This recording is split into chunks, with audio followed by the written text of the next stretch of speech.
your 2019 town meeting. It's great to be here. I see we have a large crowd today. I have no idea what's going on. If you're wondering why they changed the seating and so on and so forth, they thought that you could see my better side if I stood over here versus standing up front. So having said that, we'll move right along. We don't have much for articles on the agenda today, but certainly we're open for a discussion. Good, hearty, healthy discussion. Let's keep it professional, address all questions to me, and hopefully we can move forward. Let's not forget we're all neighbors and friends when we come in here. We all want to be neighbors and friends when we leave. So I do encourage you to ask the questions, participate. That's what we're here for. Before we get started, the ladies have informed me that there is no lunch being offered today due to the fact that we don't anticipate this going a long time, but they do have coffee, milk, juice, water, donuts, muffins. They're asking for a simple donation. There's no charge. So you'll find that off to my right here. You're all from Sheldon, you know where things are around here. So, and before we get started, I would ask the Girl Scout Troop 30394 to lead us in the Pledge of Allegiance. So if you all stand, please.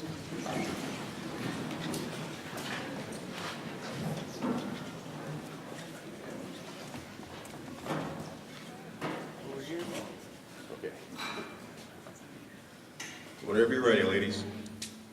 I pledge allegiance to the flag of the United States of America and to the republic for which it stands, one nation, under God, indivisible, with justice for all. Thank you very much. Now, let's not sit down yet.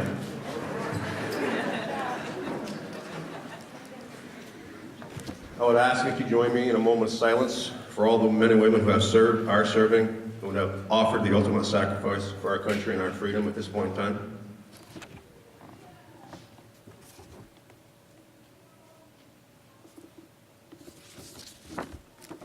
Thank you. Please have your seats.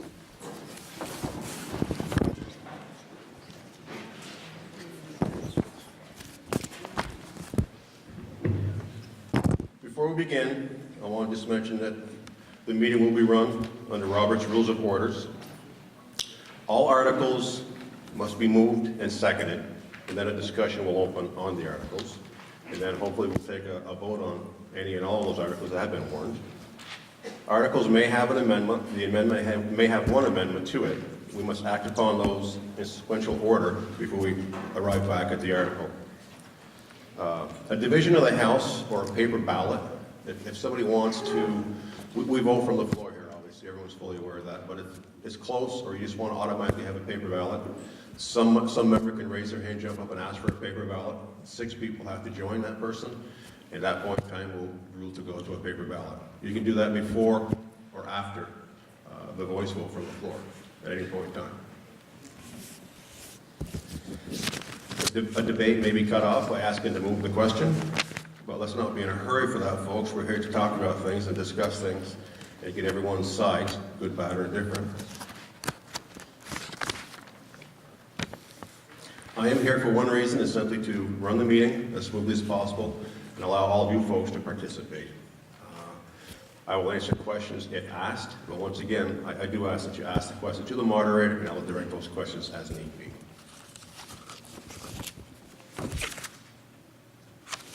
So having said that, we will get right into our 2018 town report. The legal voters of the town of Sheldon and Sheldon School District are hereby warned and notified to meet at the Sheldon Elementary School in Sheldon Springs, Vermont on Tuesday the 5th, 2019 at 10 a.m. to act upon the articles set forth. The legal voters of the town of Sheldon and Sheldon School District are further notified that an informational meeting, which has already gone by, will be held on February 25th, 6:30 at the Sheldon School. Today's articles are: 1, to elect the following town officers as required by law. A moderator for a 1-year term. B, a town clerk, and we'll go back and address that afterwards, and a treasurer for a 3-year term. C, a select board member for a 3-year term. D, a lister for a 3-year term. E, an auditor for a 3-year term. F, a library trustee for a 3-year term. G is a delinquent tax collector for a 1-year term. A town agent, H, for a 1-year term. And I is a grand juror for a 1-year term. Article 2, to act upon reports of the town officers. Article 3, to see what amount the town will vote to defray its expenses for 2019 in the amount of $1,040,962 has been budgeted by the select board.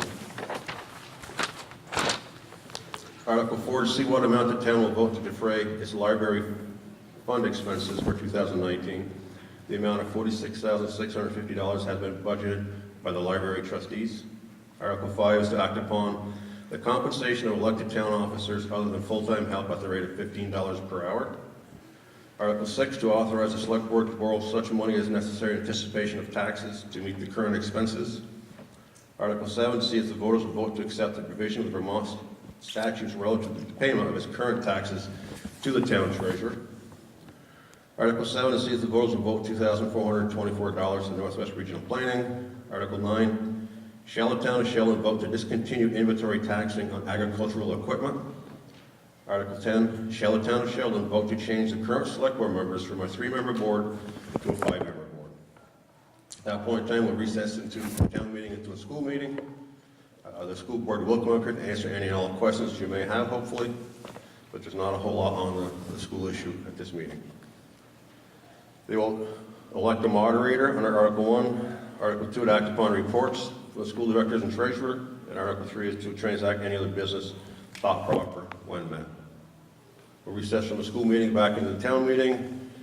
Address Article 11 to train. Again, on the following page, you can see that the select board has included the nonprofits in the budget. You can look at that basically and see what they have done with it.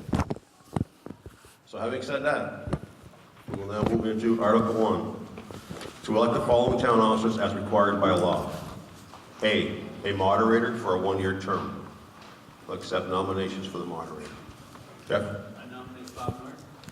Bob Norris has been nominated for a 1-year term for moderator. Seconded. Are there any other nominations? Are there any other nominations?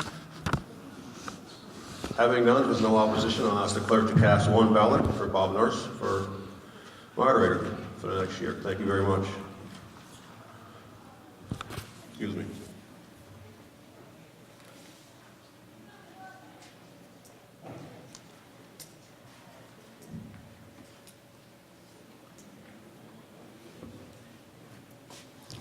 Okay, my question was, in B, a town clerk and treasurer for a 3-year term. Those two can't be combined. We have to vote on those separately, obviously. And once again, let me also add that all contested elected positions will be done by paper ballot. It will not be done from the floor. So 1B is a town clerk for a 3-year term. I'll accept nominations from the floor. Kim Dufresne has been nominated. Vicki Longtime has been nominated. Are there any other nominations? Are there any other nominations? At this point in time, I'd like to offer Kim and Vicki the opportunity to stand up and address the crowd, if they would. Vicki? Hello, everyone. My name is Vicki Longtime. And Hold on, Vicki. We got a microphone coming. Thank you. Hi, everyone. My name is Vicki Longtime, and I hope I've had a chance to meet some of you as we've been out campaigning the last few weeks. If not, hopefully you've received some of the postcards that we have mailed out just to give a little bit of background to everyone. But my interest in running for town clerk is basically to make sure that your experience with the town clerk is positive. I want to make sure that you don't go into the office and have any questions unanswered, that you feel like you've been treated with respect, and basically that you enjoy that experience. I would also want to make sure that any of the other officers and the other town employees are treated with respect as well, and that basically a happy workplace is much more productive. In addition, I'd like to make sure that we continue with the modernization basically of the town clerk's office. I know Kim has done a good job in getting some of the documents put into electronic format, and I'd like to continue that. I'd also want to make sure that we get the website up and running, so that way a lot of that information, present as well as historical, can be available to everyone 24 hours a day if they so choose to look at that information. A little bit about me as far as background and qualifications. I've been a stay-at-home mom for the last 4 years, so as many of you can imagine, that in itself is a full-time job. Prior to that, I worked for Capital One for 15 years. I was a senior project manager there and a risk manager there. That caused me to work with budgets that were in the multi-millions, really. So a budget of this size for the town wouldn't be something out of the ordinary for me. For the risk management piece, that was a lot more of the audit. So I audited the business and represented the business as well when we were audited. Check my notes here. I think that's pretty much everything, but I look forward to getting your vote today and to serving the town of Sheldon. Thank you, Vicki. Kim?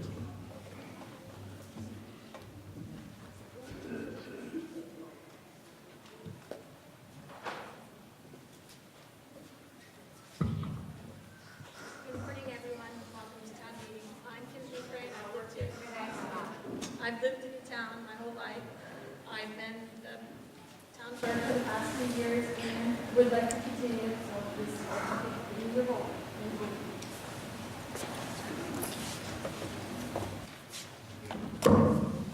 Thank you, Kim and Vicki. Okay, at this point in time, I'm going to try to stop kicking this thing below my feet here, and we will take a paper ballot vote. A through K is off to my left, L through Z is off to my right.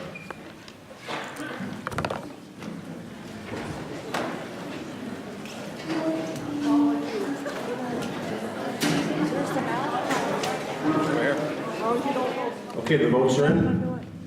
I'd like to thank both Kim and Vicki for participating in our democracy, running for office. I can assure you it's not an easy job running for office and trying to sell yourself out to the public, but somebody has to do it, and I admire those folks who do step up for public office. So we had a total of 144 votes cast, 7 blanks, 137 were good. The total was 99 Kim, 38 Vicki.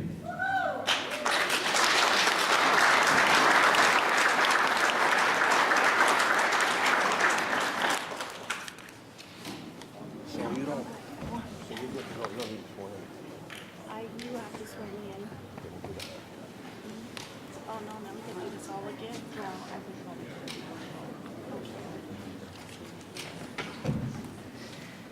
I got you this one. Thank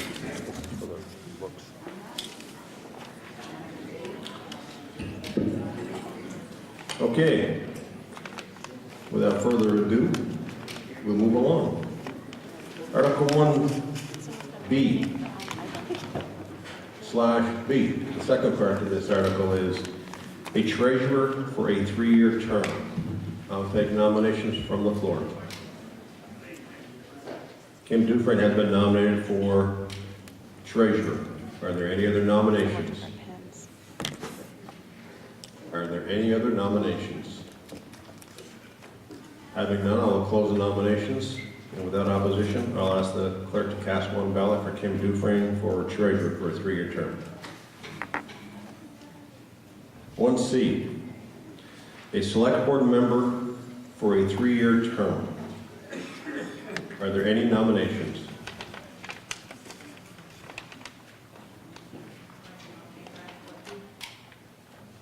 Brian Kluge? Did I say that right? Yeah. Great. That's twice I've been right this year. Yes. Mark Churchill has been nominated. I'm not going to run the term, so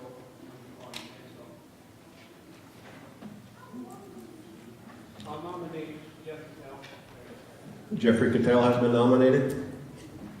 Jack? Seth Oliver. Seth Hungerford has been nominated. Are there any other nominations? Are there any other nominations? Having none, I will close the nominations, and I will give, I guess the first, Brian, an opportunity to introduce himself. No, it's normally. Is the microphone coming?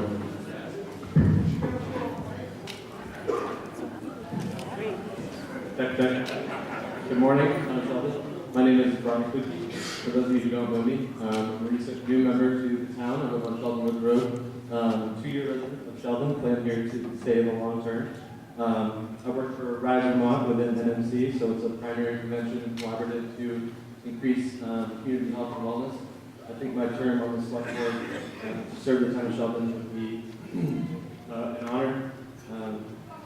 Community health just is the physical health of the members that serve and live in the town, but it's also the community health itself, including the infrastructure of the town and the buildings, the businesses that encompass all of that. Through economic development, increasing accessibility and usage of trails and paths, among many other things, I think the select board could use the more ideas, the better. In honoring the town's past, paying attention to the present, and anticipating the needs of the future, I feel in the ever-evolving state of Vermont, the more collaboration we have, the better. So thank you. Thank you, Brian. Jeff?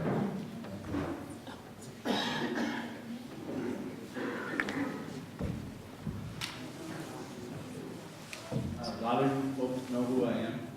I've been around a while. The old timer in Sheldon said that they went out of work, they two horses, you got three now. That's great. I think it's great to have 3 people running for selectmen. Good luck to who got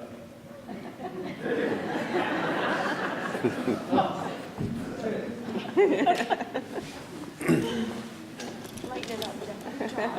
Thank you, Jeff. And Seth?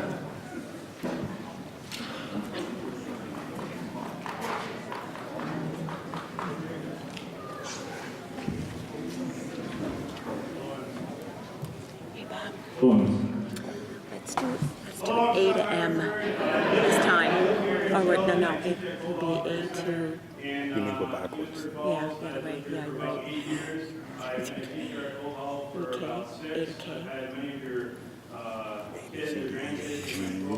okay. Kicked up to G, overlook G, A to G. A to G, and then H to Z. Give me that. Okay.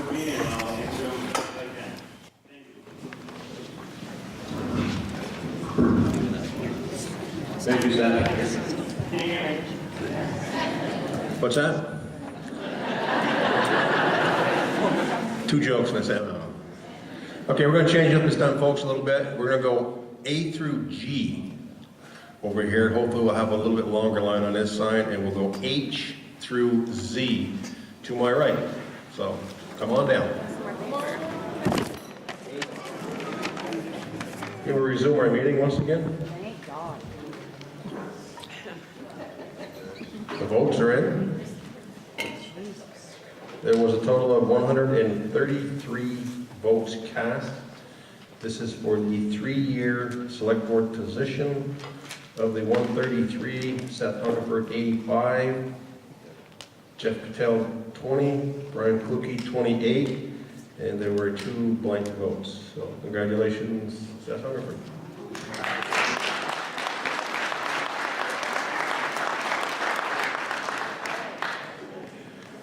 And once again, I'd like to thank Brian and Jeff for running for the position. We'd love to see as many people as possible.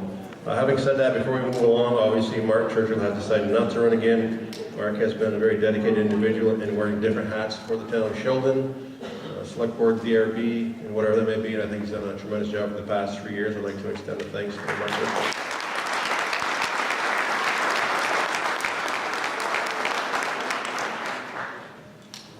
You get a new hat, Seth, not the same dirty one Mark's wearing, okay? Okay, moving right along. Seth has to come up and get sworn in.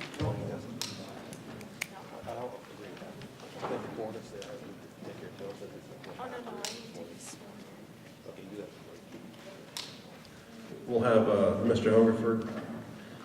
Where is he? We're going to have him come up. I'll let you know. So I think between Article 10 before the school, he gets sworn in, gets swore at.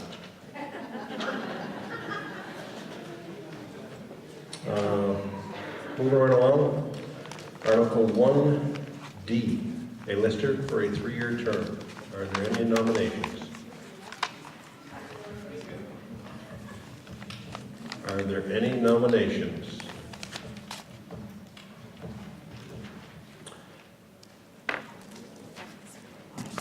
Having none, we will simply pass over Article 1D, and I guess that will be left up to the select board to appoint a lister in the terms of a vacancy. Moving along to Article 1E, an auditor for a 3-year term. Are there any nominations? I nominate Heather Creevy. Heather Prevey has been nominated for the auditor for a 3-year term. Are there any other nominations?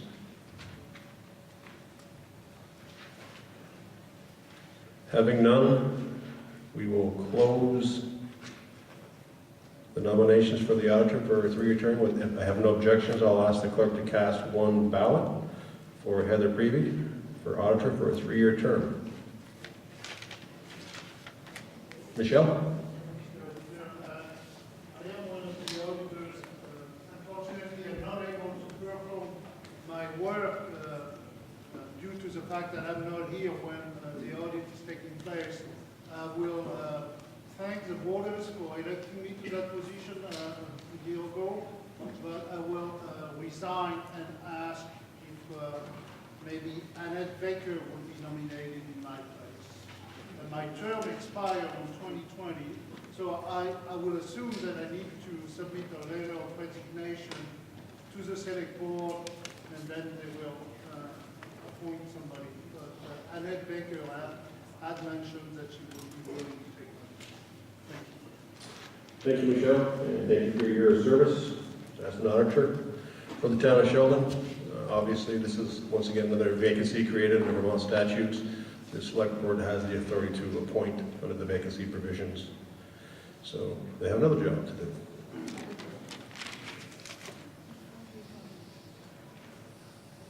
Article 1F.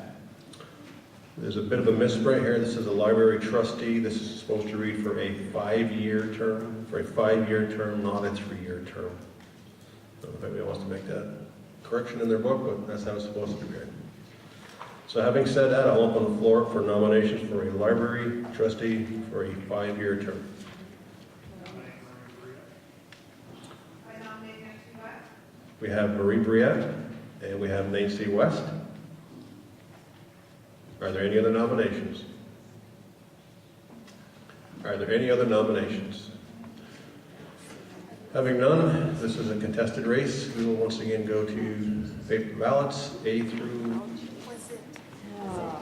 G. I haven't closed the nominations yet, but thank you very much for keeping me on task here. I need all the help I can get.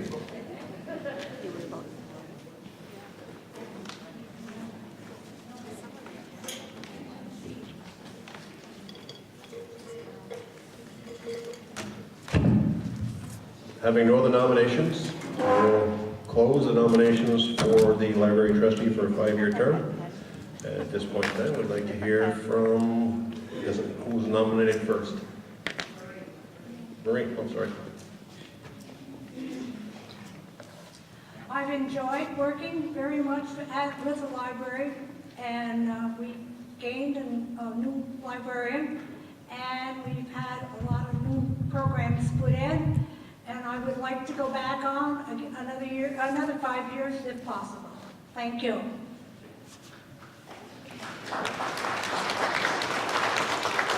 Thank you, Marie. Nancy?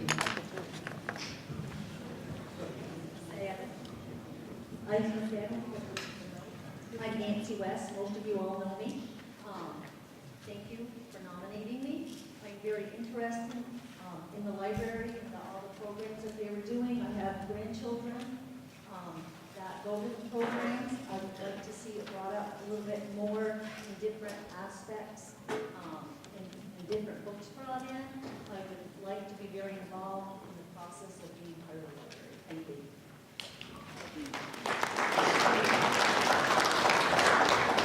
Thank you, Nancy and Marie. So at this point in time, A through G to my left, and anything above that to my right. Okay, the votes are in, we're all set. Everyone can have a seat, please.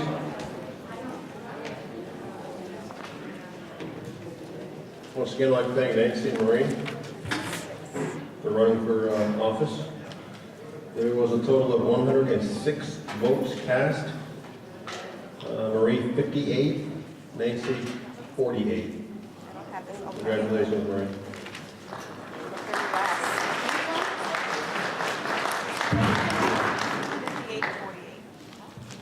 All right, moving right along. 1G, a delinquent tax collector for a one-year term. Are there any nominations? Are there any nominations? Ryan? I nominate Cindy Churchill? Which one are you nominating, Ryan?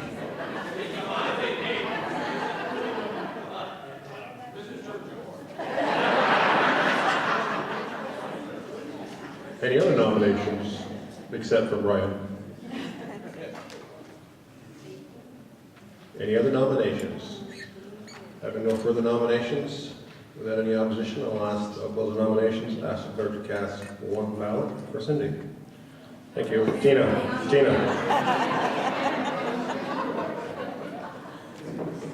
I didn't hear the horn on that bus, Brian. You drove it over me. Okay, H. A town agent for a one-year term. Any nominations? I don't have a nomination. What is a town agent? What do they do? That's a good question. The town agent and town grand juror, which is myself, I took that position over, I don't know, 4 or 5 years ago. I haven't done anything with the position since I've been there, but one obviously handles, by statute, civil issues with the town, and the other one handles criminal issues that may go to court with the town. Really, my personal opinion is, I get notified of a meeting they're having, whatever else, but we have a town attorney. I'm not a town attorney, so it's I guess you could call me a fence viewer, I don't know, whatever you want to use for a term. It's not a very busy position. If the select board needs an agent, we can call him. That's right. Secret agent.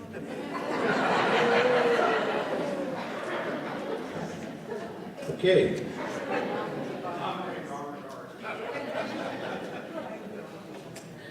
Robert Norris has been nominated. Any other nominations? Any other nominations? Having none, I will close the nominations for the town agent and ask the clerk, without opposition, to cast one ballot for Robert Norris. 1I, a grand juror for a one-year term. Nominations from the floor. Robert Norris has been nominated. Any other nominations from the floor? Any other nominations from the floor? Having none without opposition, I will close the nominations and ask the clerk to cast one ballot for Robert Norris for grand juror for a one-year term. There, we got through all that. Number 2, to act upon the reports of the town officers. What's your pleasure?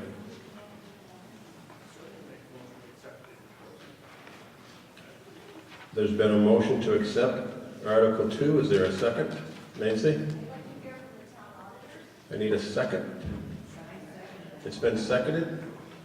Discussion, Nancy? Nancy would like to hear from the town auditors. We had several questions into the numbers that were presented to us. And when you're looking at the book, there's no amount paid to the school. And the other one is like the overpayment of taxes. There's nothing in the book showing that there's an overpayment of taxes. And the number that was voted on last year is different than what was budgeted. Thank you, Brian. Yeah, no one have any specific questions for the auditors? Nancy? Any further discussion on Article 2? Any further discussion? Seeing none, we will move to vote on Article 2. All in favor of accepting Article 2, signify by saying yea. Yea. Opposed, nay. Nay. It appears the yeas have it. Article 3, to see what amount the town will vote to defray its expenses for 2019, the amount of $1,040,960 has been budgeted by the Select Board. What's your pleasure on Article 3?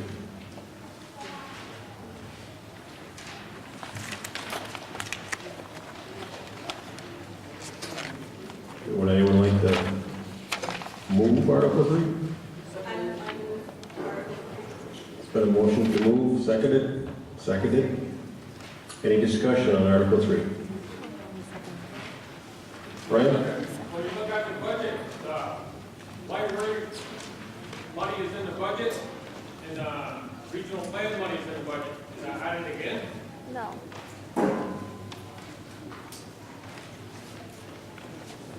Mr. Sheldon? On page 27, that money's already been in the budget.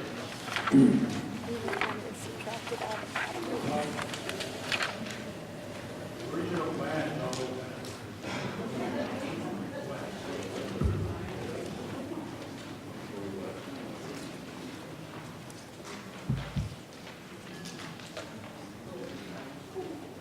one of the requests is always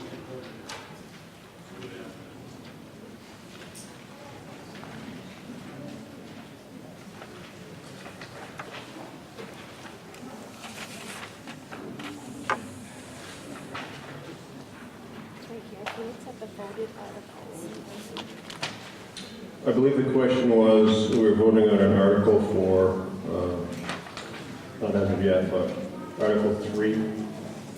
Brian's question was, there's a duplication on the article and already being in the budget. Brian, what you're asking? correct, the money is like, it's shown in the budget, then we vote on the article again.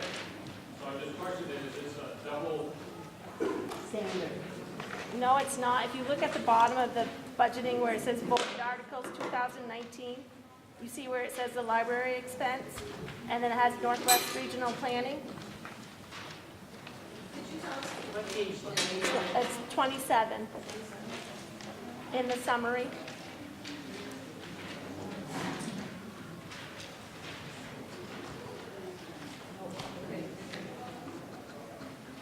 So is it just carried forward, or is it what Brian wants to know? It's in the budget, but then below, we take it, it says voted articles. And we have the library fund and the Northwest Regional. So the total voted articles are $49,074. And that adds into the budget, and then you subtract out your revenue, gives you the same amount up at the top for the total budget. But that's not the number I'm voting on here. So this says Your the article. And that means the 1,000 or 1,040, that shows the library and the regional plan and that money.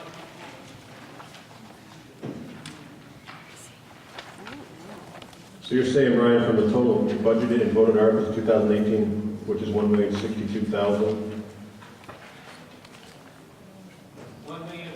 you're voting more for than what shows, you're voting for less than what it shows in the revenue, in the budget?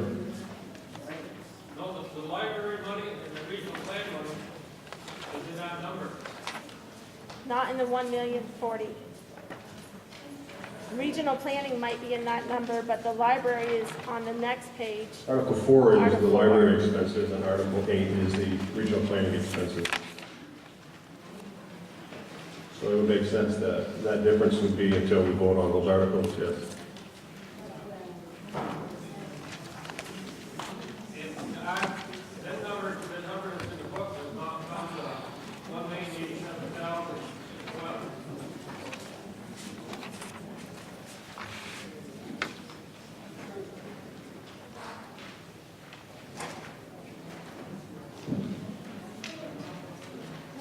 Someone care to answer that? I don't understand where he's at. Page 27. Second, down. The next page, we're going to vote on a library budget. And regional planning is also a voted article. And the regional, the Article 4 plus the, which is 46,650, and that we haven't got to yet, and 24 for regional planning, we should add up to the total budget when all of these are voted on to 1,087,612 when we get there. We're gonna go through this general and highway budget first, and then we're gonna act on the library budget. And the reason that we did that this year, the reason that we're voting that way this year is because the library board is an elected municipal body, separate from the select board. They make all the decisions pertaining to the library and creating their budget. So we felt it was no business of the select board to go in and look at in our budget and then defend it. That would be up to that municipal board. They're elected by you, they create their budget, and they do their business in the library. That's what they're elected. So that's why we're having to separate, that's why we separated out that for this year.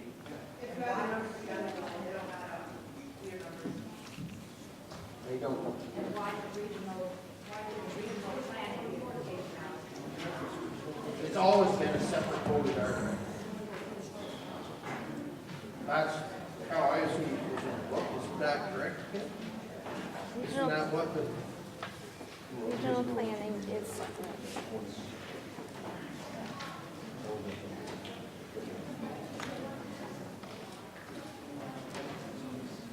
Well, what we're voting on right now is the highway and general budget. And I don't think that that includes the 46,000 for the library.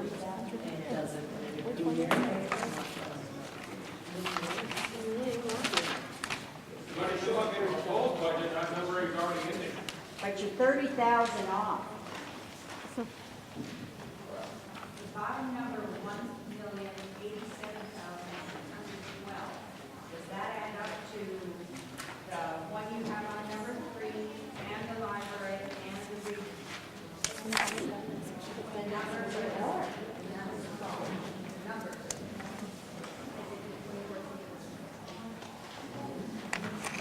So if you take this 1 all, 4 all, 91620 plus the library, that one goes got 4 all there. If you take 1 all, 916, no, it's gonna come out. There's a calculator.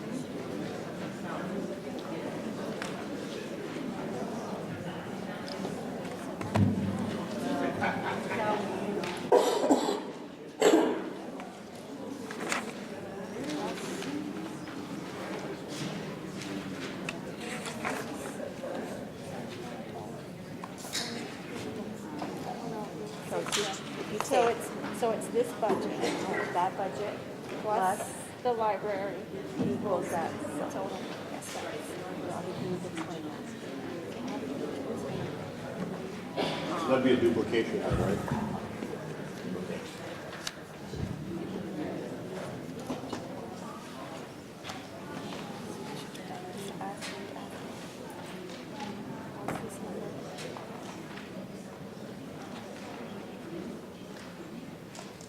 This number plus the library equals that number. Right. So we have some answers coming in? We're counting.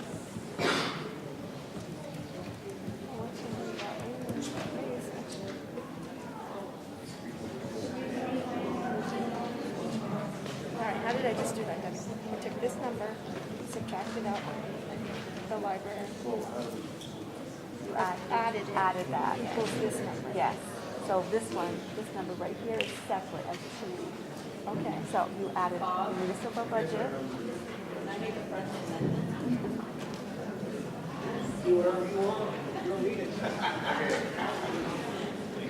Okay. I think we're getting to the bottom of this almost, Martha. I'd like to make a friendly amendment and change the amount from $1,040,962 to $1,038,538, because that $1,040,962 includes the 24-24. Does everyone understand that? Yes. That's exactly what's it. Thank you, Martha. Basically, the $1,040,962 does include Article 4, 8, does include Article 8. There's been a motion to amend, to remove the 2004-24 from Article 3, so that we can still vote on it again, keeping it as a separate article on Article 8. But there is a duplication of Article 8, and it also being in the $1,040,000. Yes, that's it. So we want to amend that figure on Article 3 to reflect. It's been seconded. You have that in writing? Yep. Any discussion? But it has to be added back in. That has to be added. What's the number on Article 3? It's in your town report. It's $1,040,962. And if you subtract the amount of Article 8, which is $2,424, you will come up with the amount that has been Budget, you take it amended. out if they decide not to, then it comes off the budget. That would be correct. Right. It should be in that number. Well, no, it isn't right. $1,038,538. I should write in your book, that's what's The been library, and you're gonna. suggested we change the amendment. Did you get that? 1 million. Yeah, Wasn't Martha one? 538. So you got that? Yeah. I need to read that. Okay. Any discussion on it? Does everyone understand the amendment? Is to amend the amount on Article 3 to read $1,038,538, which is removing Article 8, and then we'll vote on Article 8. There was a duplication there, it appears. So that's the amendment we'll be voting on, from $1,040,962 down to $1,038,538. It's been moved and seconded. Any discussion? Seeing no discussion, all those in support of the amendment, please vote by saying yea. Yea. Opposed, nay. It appears the yeas have it. So the amendment has changed the reading of Article 3. Well, I got some of it. Now we'll vote on This is Article why we're gonna 3 do it right now afterwards, because we'll refresh. to see what amount the town will vote to defray its expenses for 2019 in the amount of $1,038,538 has been budgeted by the select board. Do I have a motion? We already did it. Give me a motion and a second. I need a second. We have a second. Any discussion? Let me just clarify what I said. All articles have to be moved, seconded, and automatically we will go to a discussion. Automatically. Okay, we voted on the amendment. That's passed. Now we're going back to Article 3 and vote on Article 3. Mr. Norris, you already had the motion before that you amended. So we would go back to the previous motion that was on the We voted on the amendment, sir. And now we're going back to Article 3 with a new figure. That's right. So you've amended the figure already. So you would go back to the previous motion that was already before. You have to approve the amendment, which we did. Right, you already had the motion. Okay, now we're going back to, what would you like to do, sir? The amendment amended the previous motion. So there is a motion already on the floor to approve the budgeted number. And you amended that motion. And you amended the reading of that. You do not need a new motion. I'm asking for one anyways to simplify things. Let's move ahead with this. Okay, I'm not going to sit here and barter back and forth. Okay, we've approved the amendment to change the figure. Now we're going to vote on the article. I have a motion and a second. Any discussion on the article? No. All in favor of Article 3? Opposed? The nays have it. Bingo, we voted on it twice. Let's just go. The ayes have it.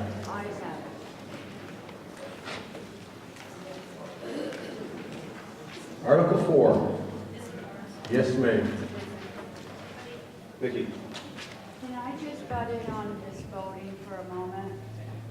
Everybody's okay with it? I would very much like to, if we can, bring it to a vote to rid, out of respect for Sheriff Norris and Captain Oliver, rid the Sheriff's Department contract. They have both lived here, I would say a total of almost, 75 years, 100 years. We don't need the Sheriff's Department. Their contract's already been cut halfway, get rid of it. We have 3 state police that live in this town that are actually stopping people and giving out tickets. They're actually doing their job, so we don't need the Sheriff's Office anymore. Just get rid of the Sheriff's contract. Out of respect for Sheriff Norris and Oliver, who live in this town.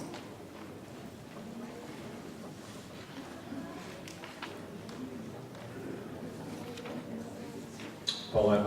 Should that be discussed under other business, because we're not at that point yet? We've already acted upon reports to town officers and we just passed the budget, so basically, Vicki can speak about it, but you can't take action on it. You can certainly It's discuss nil. it under other It's business all- if you choose to. It's almost nil anyway, so out of respect for the 2 of them, get rid of the contract. It'll give us more money. Between Sheriff Norris and Captain Oliver, that have been here in the town of Sheldon for, I would say, almost 75 years, 100 years. And now that you have Sheriff Langevin here, that won, out of respect for the 2 of them, drop the contract. Because they still live here in Sheldon. Yes. Then we could have, still gonna vote on it. Right. You know, we made a mistake, so we're still gonna vote on it. Yeah. I'm not gonna take that. I don't see the state police going by my house. I see them going by. I don't see the sheriff around my place. I'm just saying out of respect for the 2 of them. Okay, we appreciate that, Thank you. Vicki, but we're not really going to discuss this further at this point in time because there's no action being taken on the floor. If you care to discuss this on other business, I'll certainly entertain that when we get to other business. Okay? Article 5, 4. You're on 4. Article 4. To see what amount the town will vote to defray library fund expenses for 2019. The amount of $46,650 has been budgeted by the library trustees. What is your pleasure on this article?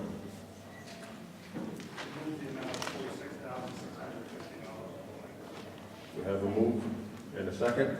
Any discussion? Yes, Tina.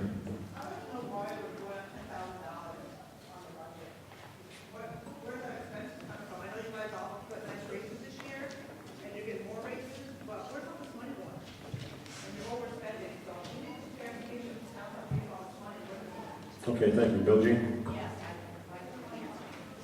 We have a microphone coming.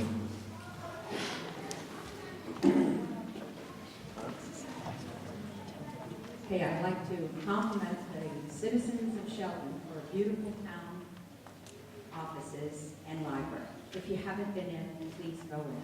It's a beautiful library, and we have many free programs, always free programs for all ages. And we have 2 employees, they're your employees. Beth Nye, Elizabeth Nye is the librarian, and Janet is the assistant of librarian. They bring to us experience, warmth, and in any thing you pay for, whether it's a building, brick or mortar, the people are the most important things, whether you're in the town office or in the library. These ladies are welcoming, helpful, and there for you. Also, they are pursuing their education with library. The librarian Beth is taking courses, and therefore there is travel expense, and there is education expense. And if you look, I think this transparency on page 25, the library budget is broken down into its parts. And what you have is 2 employees who work 36 hours together. They're combined. When a program is happening, you still have a librarian in there. And they help us have the library open for 22 hours, mornings, nights, afternoons. In the past, you had one librarian and metal shelves, you have beautiful wood shelves, you have computers, you have people there for you for those hours. Again, everything free, whether it's movies or programming or whatever it is. I'm happy to answer any of the specifics if you look down at the budget. When you hire someone at first, you pay them a lower amount because they're on probation and you're working it out. So here's where we are. These are good people. The money's well worth spent on your library. But I will answer other questions. And we have 4 trustees here today. We have Mary Ruscher, we have Martha Supino, we have Marie Briette, and Heather Grant. So we are happy and proud of our library and feel this is a good way to that will open the library on Fridays to kids after school who would need a program. And it expands the RISE program, and we match up with other agencies so that these grants are given to the library and we use them for services. Yes.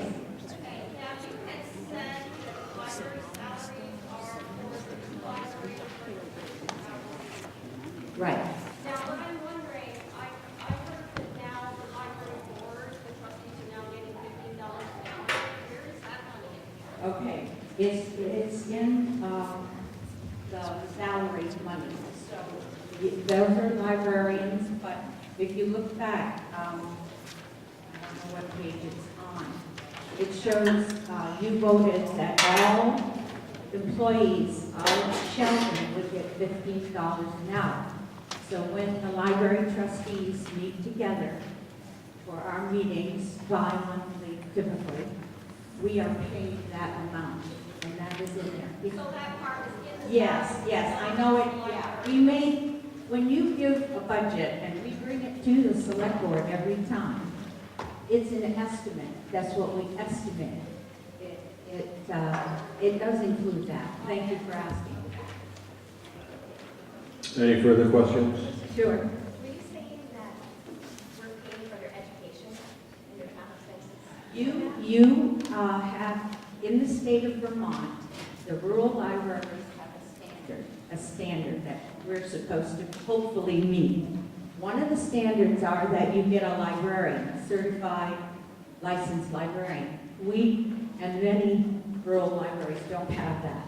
So to meet the standards of the Vermont public libraries, you must have someone who is going for that degree, who is working toward that. So we have that.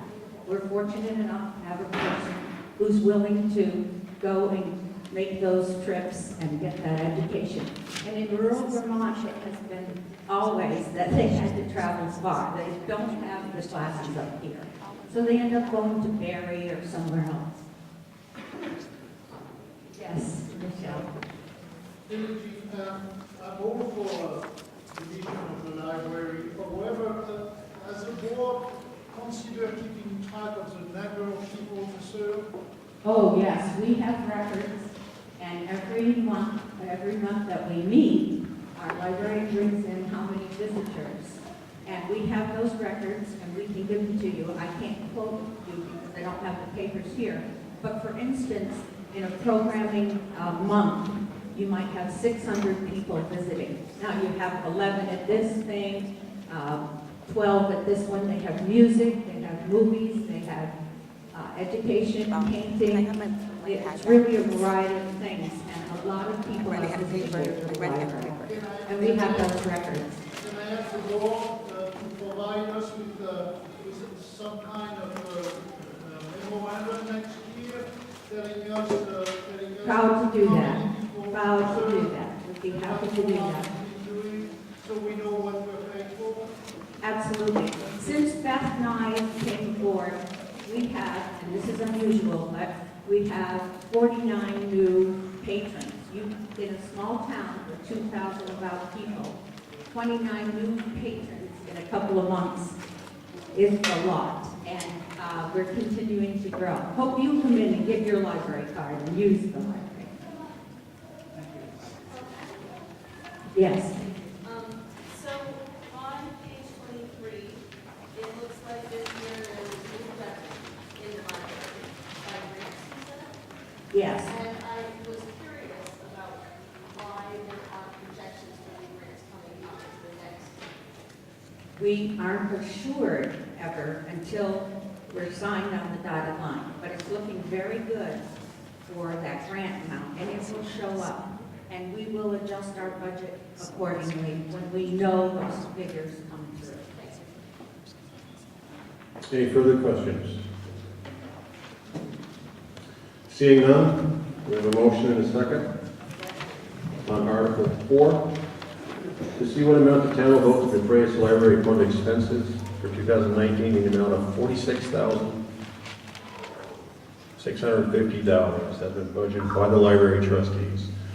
All in favor signify by saying yea. Yea. Opposed, nay. It appears the yeas have it. Can I just say one more thing?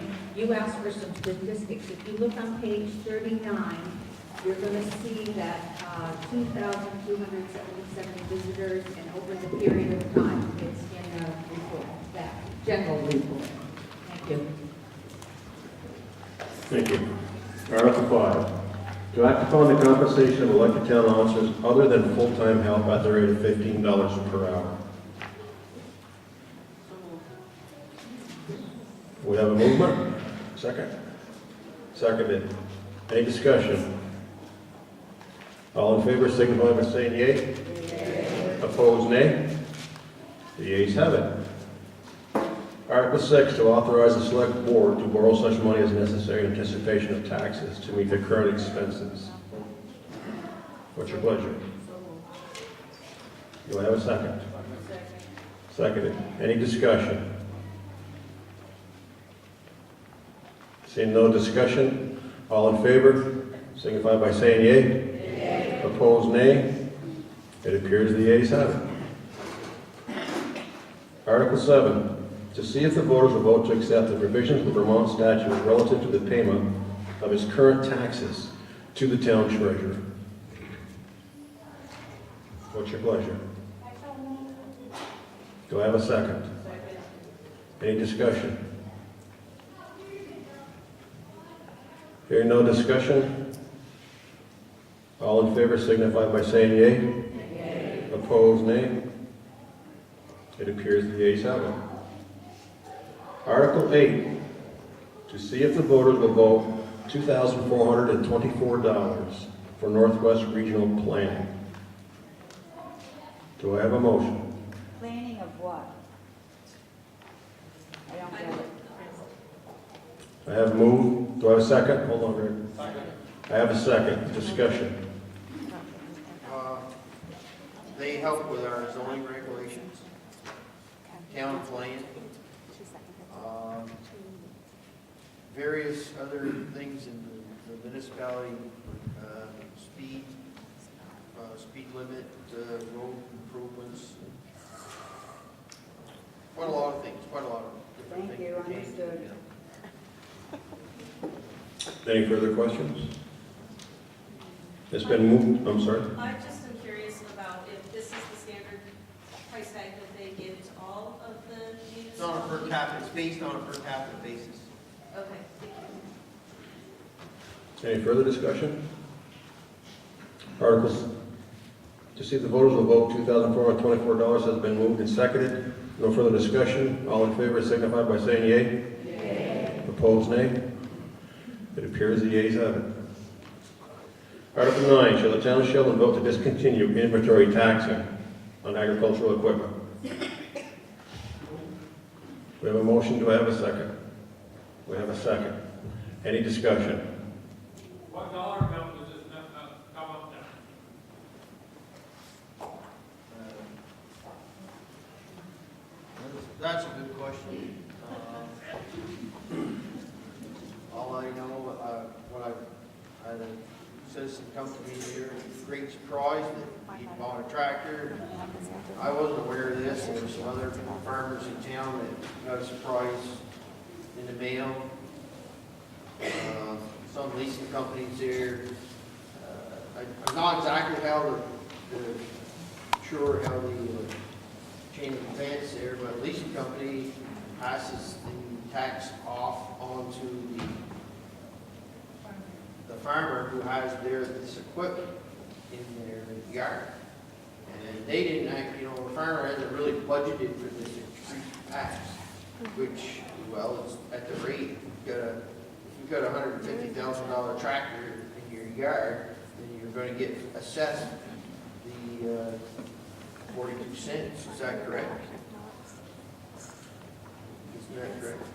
Yeah. So that's what it is. If you had $100,000 worth of equipment there from a lease company, that's where this is coming from. It's coming from these lease companies. Is that money getting passed on to the town? Yeah. The lease company has property. The lease company basically was the farmer's leasing the piece of equipment. So, and the lease company gets a bill from the town. And then the lease company passes that. Isn't that what's happening? Passes it on to the If you don't leasing. have this tax, who's paying that? If we eliminate it, who pays that? Mary? Yeah, maybe you can speak to that. I don't know who. We have a microphone coming, Mayor. We have a microphone for you. I don't know. Chain of events. Done. What's happened is, this is an inventory tax. These leasing companies, the bigger ones, go across the nation to see who charges personal property. We don't write the letters and read the information. They send it to the town of Sheldon and every other town in the nation. So they say, okay, Jimmy has a tractor worth $150,000. We put it in personal property. It's a computer program. It says how much the tax bill is going to be. It goes to the leasing company. This is the second leasing company that I know of that has then passed that bill on to the farmer. And it's $200 or $300 in this case. So it's not a huge amount of money, but it's on the farm tractor. We are not trying to do away with all personal property. That brings a lot of money into the town because of the mill and the hydro. And if we did away with all personal property, then we all have to pay. So this is just very specific on farm equipment. Mostly it's tractors. We did have a farmer that had quite an expensive thing. It was through Yankee Farm Credit. They checked every state. They sent the bill to us, or the value to us. We sent the bill to them. Then they went after the farmer. We know nothing about what these companies do until the farmer comes to us. And that's how this came about. So are we getting this money from the lease companies now? Trying to pass it on to the farmer? The lease companies are all paying, right, and now they're trying to pass it on to the farmer. But we have very few that check wherever the registry is that they check. Smaller guys, we never heard from anyone. If we don't have this inventory tax, who's paying us? You. We all pay, right. We all have to pay to make up for the taxes that we spend, for the tax spend. How much revenue are we getting from that program? Personal property, I don't know. Look on page 21. 21, page 21.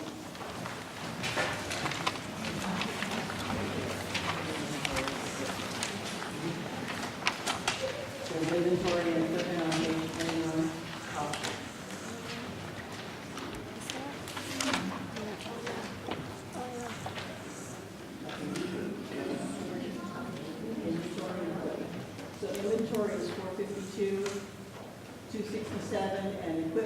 $20,219,652.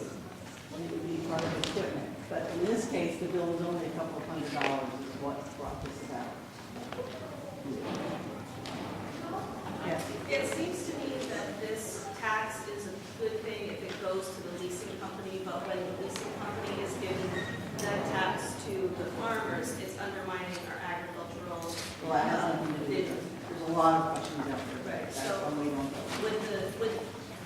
what I'm wondering is if it would be possible, and this might be a question for you guys, is it possible to somehow insulate our farmers from this tax that's being reassessed to them from the leasing companies? That's what Article 9 is. It doesn't actually say anything specifically about farmers and lease equipment in this. And I'm worried that if we say that we're not going to tax agricultural equipment, that we are going to lose the benefit of this tax revenue from the leased. No, they still pay us. And then they bill the farmer, fair market value. So if you bought a $150,000 tractor 5 years ago, and then 2 years ago, they thought, oh, we're going to start trying to recoup this money. This is the first year we've heard about this tractor, and I think he's had it for several years, okay? So they're all trying to get their money back as best they can. They're leasing to the farmer, not all farmers lease, and then they're trying to recoup whatever the town taxes and all towns. And I talked to the lady, I talked to the tax department. The tax department says every town votes in inventory tax. It's a town issue. And the lady at the leasing company, she doesn't care. They do it nationwide. Here's the bill, send the bill to the farmer. So I'm assuming, yes. So by voting this, our town can override the farm tax. When we get the bill back. from, right, when we get the bill from the leasing company, we would put on there exempt, we would exempt out. Diane, did you want to stop? Diane does the inventory. If the farmer bought that tractor, he'd have to pay that inventory, correct? If he leased it. If he bought it, he'd have to pay the tax to the town, I right? don't know, I've bought a tractor in our place in so many years, I don't think it had Well, tax. you're saying there's inventory tax. I think they must have a big something, yeah, I don't know. No, Mary, what's that? The farmer wasn't talking about, like, they're not paying inventory tax on that every year. No, we don't tax farm equipment, that's exempt. Your own personal farm equipment is all exempt if you own it. It's only the leasing company that's doing this, not us. I'd like to add, when we get the inventory report back from the companies who see that we do inventory tax, they don't tell us what it is that they're leasing out. They don't tell us where it is, which piece of property it's on. We have no control over it at all. So we can't even say to the leasing company, our town does not charge for farm equipment. But in reality, their farm equipment isn't our farm equipment because it's leased. They own it, they're making money on it, and they can pay taxes on it. But we don't pass that on to the farmer at all. Any further questions, Brian? How does that work when they lease a pickup truck? It's still farm equipment. No. That's the part I don't That's a understand. vehicle, we don't see any of that stuff. We see none of that, we only see what these leasing companies send out, lease to farmers. I don't know any farmer that leases a pickup truck from a leasing company, They don't. not Ford or They send Chevrolet. their Some leasing companies, what they you see, I don't know the name of it, because they all go with different ones. It's like Citibank becomes, Metropolitan Bank becomes some other bank, and then they send us a bill. They find us, we don't go into them. And they don't do any vehicles, it's all equipment. Okay. Further questions, discussion? Excuse me, but you might want to make it more specific than just farm equipment if that's what the audience wants, but right now, it's a rare thing. We've had 2 in years, I've had 9 years. Okay, well, I just read the article as written. I don't prepare these articles, I simply read them as written. Heather, did you have a question? I'm sorry. Council send it, Pat? and then they send it back. Somebody use that microphone back there. I was just gonna say that it sounds like a telephone stand.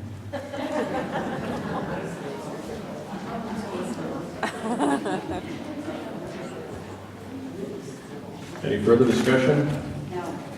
It's been moved and seconded. Yes? I'm just wondering if we should amend this. Shall the town of Sheldon go to discontinuing taxing on agricultural equipment, like, to include the farmers and not the leasing companies?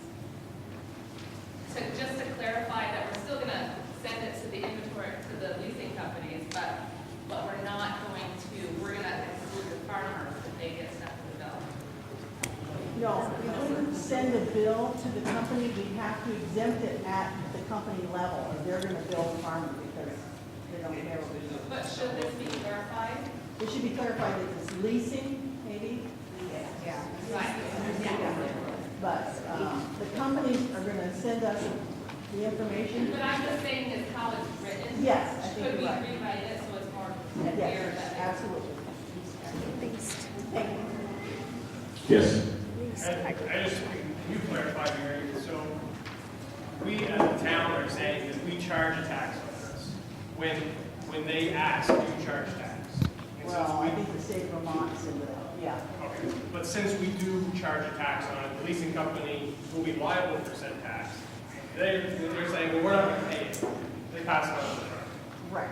So going with your idea, can we make a provision that they have to pay it? Well, you know what, they're a big company, and at the end of the day, they're going to get the money. So whether they have to pay it or whether the farmer has to pay it, they're just going to increase the cost of the leasing. So the farmer's going to end up paying it. So really the only way to put this to bed is we as a town say, listen, when they ask, do you charge inventory tax on this? We say no. We don't send them a bill. We do not send them the tax bill. They'll call us and That say, just- where's our bill? We'll say you're exempted because it's a. Fire equipment is exempt. Yes. Exactly.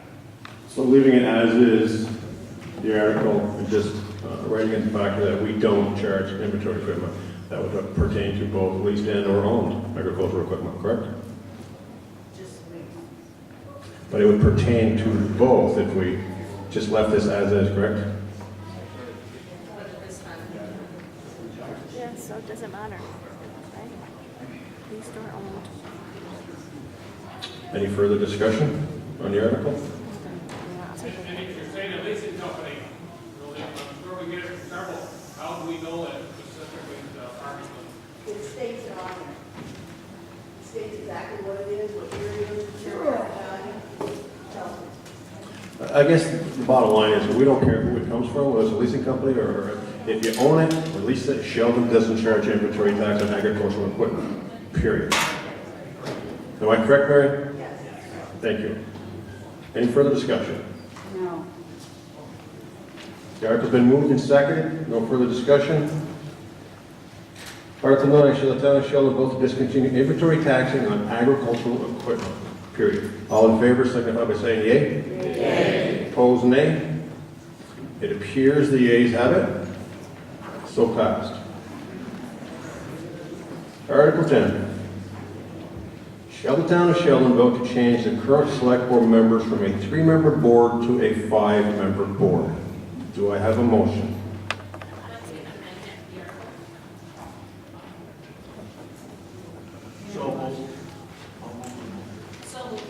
Seconded. Discussion?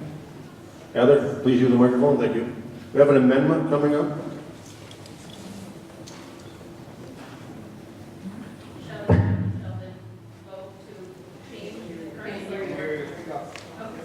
Is it on? It's on, no one's home. Shall the town of Sheldon vote to change the current select board members from a 3-member board to a 5-member board to start today, March 5th, 2019, with rotating terms?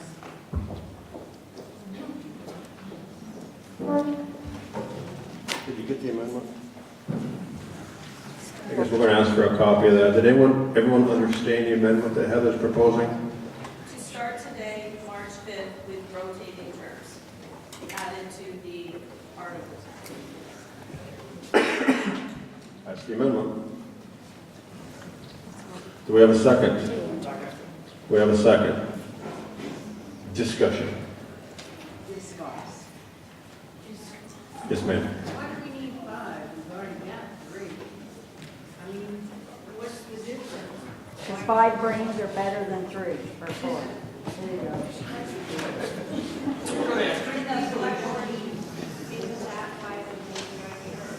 Well, basically, no, okay. This is the will of the voters who petitioned this to be put on the floor. This really has nothing to do with what the select board members do or do not want, okay? It was warned legally, they put it on here, so 5% or more of the voters asked for this to be an article. So we're not here to justify whether 3 works or 5 works, whatever else.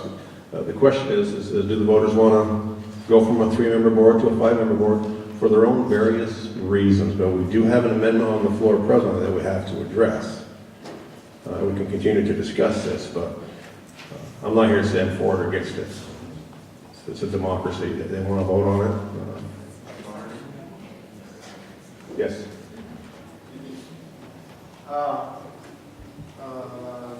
Speaking to the amendment, we haven't warned, there's no warning for election of selectmen in this warning. If we vote, if this amendment passes on Article 10, the way it's been suggested,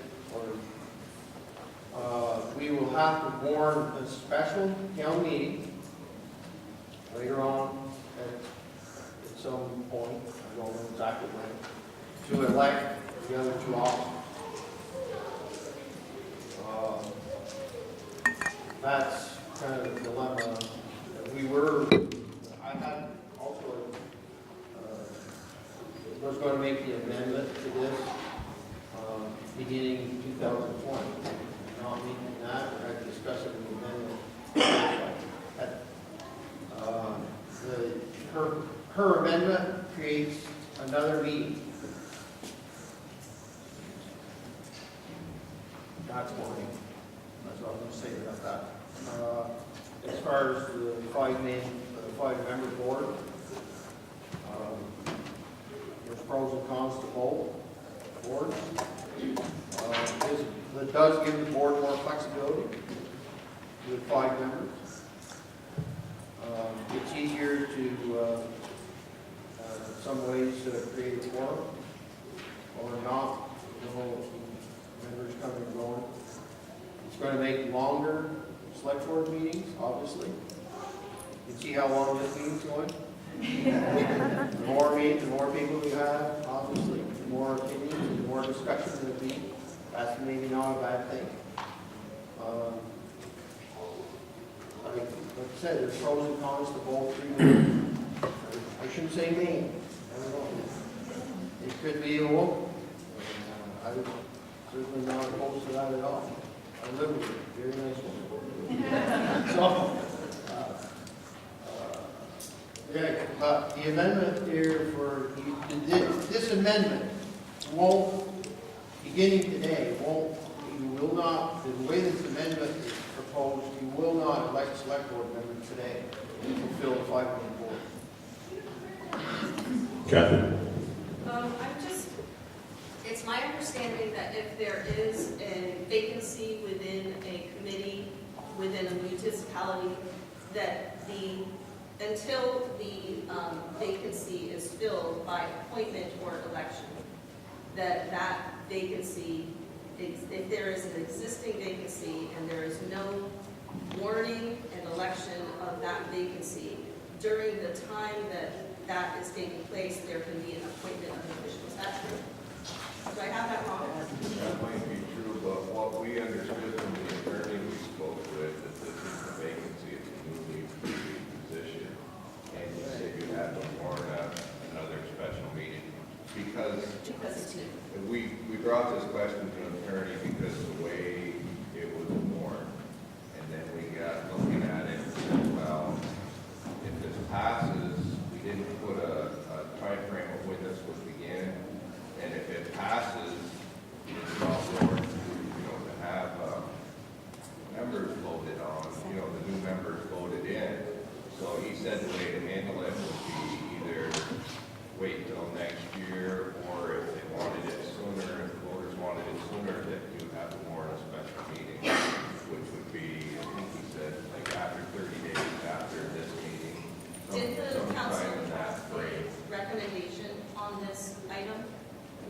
But did the council that you spoke with, the legal counsel that you spoke with, have a recommendation, a formal recommendation on this item? On whether to go 3 to 5? No, he didn't have an opinion on that. He said he sees towns both ways. And did he have an opinion on the wording of this amendment, or did he? No, he just gave us legal advice, not really opinion. Thank you. Basically, if I might, this is a very convoluted issue. We've spoke to attorneys, we spoke to the VLCT, we spoke to State's Attorney Office, the Secretary of State's Office, and so on and so forth. What we've been told is, due to the vagueness of how this article is written, it addresses nothing more than do you want to go from a 3 to a 5-member board, period. There's no Article 11 to follow up on that says, now let's address Article 10 if it passes. So the cleanest way to get to where we want to get to is to, and I'm not saying I'm for or against it, don't get me wrong, the cleanest way to get to this is to vote on this article. If it passes as written, then the select board shall warn a special meeting, not more than 30 days, not less than 40 days after they put the warning out here. It has nothing to do with this meeting.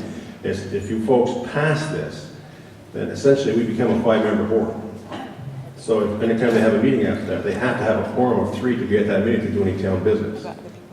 That's what we're being told. So we can sit here and amend it, you can remove your amendment or whatever else, but if this passes, they're gonna have to warn a special meeting to have elections, and that becomes we can sit and talk about it all after, that becomes a very convoluted issue because due to the fact that these first 3 guys have 3-year terms. The 2 new members coming in, we'd recommend they go to a 2-year term. But having said that, the first member that we elect, or second, depending on how we do it, is a 1-year term. The second member is a 2-year term. And then the following year, that member who has served for 1 year will become a 2-year term member so that they offset the elections every year. They're not running on the same year because we have a 3-person select board that runs 20, 21, 22. So we can't have 3 or 4 guys or girls up for the same year election. So it's a very convoluted process. The quickest way to move ahead is to either defeat it or pass it. And if it defeats, we move on. If it passes, the select board's going to have to call a special meeting and to address this issue ASAP. Not less than 30 days, not more than 40 after they warn the meeting. They have to set a time and date. That's kind of in a nutshell, so to speak. So the decision you have to make is, do you or do you not want to go from a 3-member board to a 5-member board? However, we still have an amendment. Either we have to act upon or the amendment can be withdrawn. Is it a special meeting or special election? Is it the elections going to take place at the meeting, or is it going to be open and like an election? So which format is it going to be made? It's a play on words, Michelle. It's going to be a town meeting, special town meeting to elect 2 members to the select board. From the floor. From the floor. All these are people present at the meeting. Yes. Yes. From the floor, just like today. Any further discussion on that? Paulette? Can this be amended to go for the year starting next year, then we don't have to go through a special meeting or anything? People can think about it. Yeah. We need to act upon amendments on the floor. Either pass it or not. And we can sit here and do amendments all afternoon and either pass them or don't pass them. But the first thing that we need to make sure is, do we or do we not want a 5-member board versus a 3-member board? So what's your pleasure? I mean, you tell me which direction you want to go in here.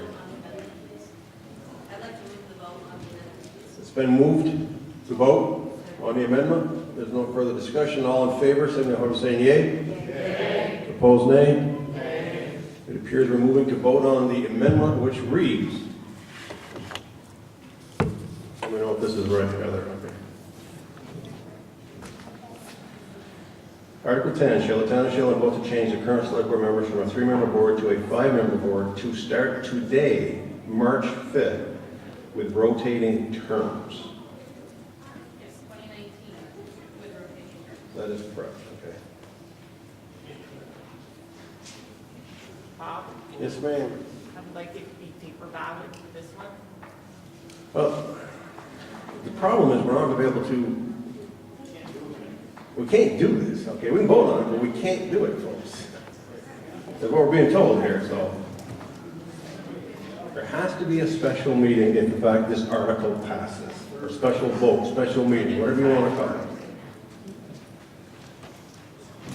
The staff agrees, no matter what the amendment is, we have to go on Article 10 as it stands today. We cannot vote on 11 members today. Statute says we have to warn a meeting within 30 to 45 days. No different than a school board meeting or any other meeting like that. It just follows the statute. So while I appreciate what you're saying, I think we need to move forward with number 10 and then have the board pick what date we will hold another town meeting. We're all vested. I consider the turnout. Any further discussion? Because right, we're just saying it's going to happen between 30 days and 45 days. Is that what we're saying? That's not what the amendment says, that we've been told that we can't act upon to begin with, okay? And we have to warn this meeting if Article 10 passes. So if we vote no on the amendment, then it's going to have to be warned anyway. So if we vote. If you pass Article 10. Right, so if we vote no on the amendment, and then we go back to the original motion and pass that motion, then they have to warn. A special meeting / vote to address. No, it's already going to happen, that they warn a special meeting, if we pass the motion. But we already voted on the amendment. No, we haven't. We did vote on the amendment, but it didn't pass it. Okay. When did we vote on the amendment? I don't When you think read it, you read that, and we all said A, yay, nay. There wasn't a vote on the amendment. What was that then? I was going to read the amendment. Oh, didn't we all say A and nay? I'm not aware of a vote on the No, amendment. I don't, we don't. Hold on. Whoa, we're the wild, wild west here. Mr. Hungerford? Yes, if Amendment 10 is not passed, all this conversation we're having right now doesn't matter. No. So we need to vote on 10 to be able to decide if we're going to have an amendment. That's what we're trying to decide. So let's move on, vote for number 10, to find out if we're going to have an amendment. We're just spinning our wheels in mud, not doing anything. You're half right. I got a point of order coming here. You're half right. Now Andy wants to jump all over this. Go ahead, Andy, if you're going to call a point of order here, please. Yes, it's a point of order. The motion was to close discussion on the amendment, and we are discussing it. Exactly. If you'll call for the vote to close. Well, I will when we're all done discussing. It's your meeting here. I don't want to shut you down. There's a motion on the floor. Yeah? And discussion has been closed. I can't hear you. And discussion has been closed. Okay. So, discussion's been closed. Everyone understands the amendment, which I just read to you? No. Sheldon voters vote to change the select board members from a 3-member board to a 5-member board to start today, March 5th, with rotating terms. All in favor of the amendment signify by saying yea. All opposed, nay. Nay. It appears the nays have it. Okay. Having said that, now we go back to the article as presented. Shall the town of Sheldon vote to change the current select board members from a 3-member board to a 5-member board?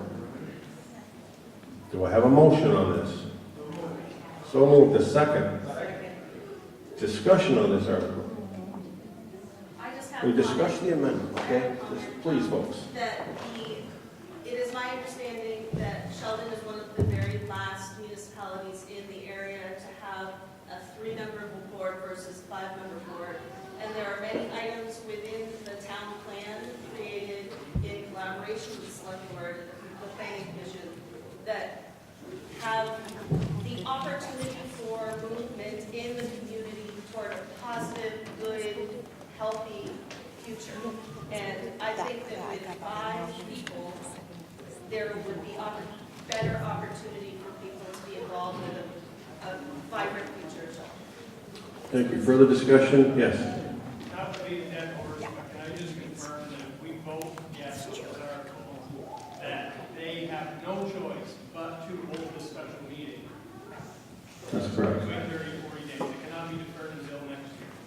But clarification needed at the 30 to 40 days doesn't mean that 30 days from today's date, from the time that they warn this special meeting, special election, whatever you all want to refer to it as, the meeting takes place no less than 30 days from the time they warn it to no longer than 40 days from the date that they warn it. So when are they required by law? I would assume that it's entirely up to the select board, but if the voters have issued their will, that they want to go to a 5-member board, I'm assuming they're going to act upon it ASAP. I can't speak on their behalf, so. We know how assumptions work, so I would move to amend that it has to within an hour. So, here we are, Bob. I'm just sitting here listening and thinking, is this a movement that they're going to try to put more people in the school? I don't know, but that's really not germane to our discussion here, but there'll be a lot of movements going on here, but right now we're talking about the select board. Let's not get too far left here. Rodney? Well, let me ask you this, just ask the select board.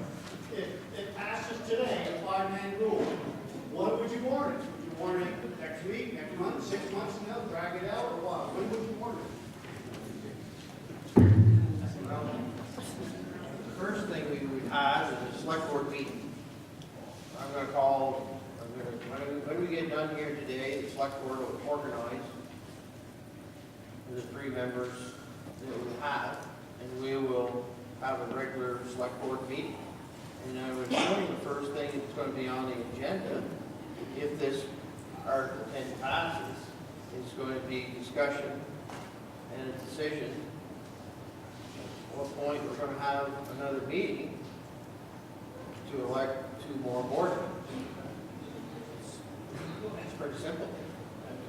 It's going to be business. It'll be business on the first meeting that we have. And I can tell you that the first meeting that we have is probably going to be the 18th of March. That has not been a scheduled meeting yet, but I'm just curious because I've been here in Sheldon long enough, and I remember the time we were going to build the new town clerk, which we did. We had all these weekly meetings, all kinds of people come in and saying, we want to go green, we want to go green. And then the selectman decided, well, we're going to do it our way. I just want to commit that, yeah, okay, we have to have a meeting with you guys and a phone and stuff. So I just didn't want to get blocked. it's going to be black and white. Get done here today. Just to clarify, the meeting is going to happen 30, 45 days after the meeting. Is that what you said?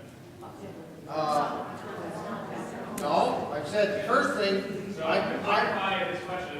I won't make a decision. I can't make a decision about when the special meeting would be, because we're not in that next regular select board meeting with the newly elected selectmen. So that's when that will come up. That's when a decision will be made at that meeting pertaining to the special meeting, if that's necessary, after we vote on Article 10.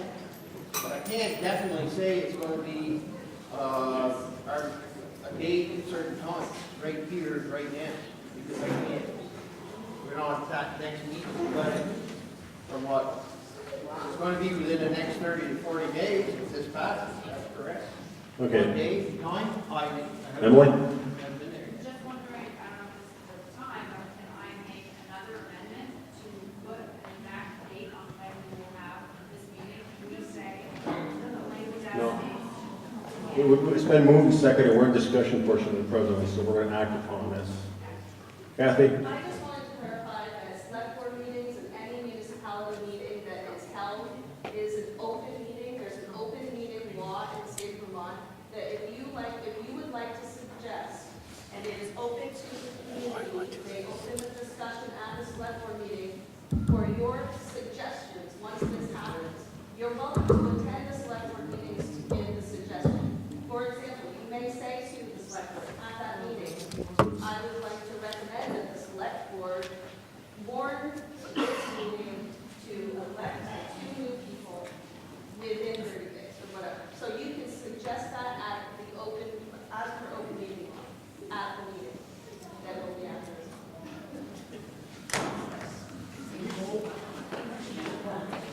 Yes. So, this town's been here for 280 years with, I believe, 3 select board members pretty much since its beginning.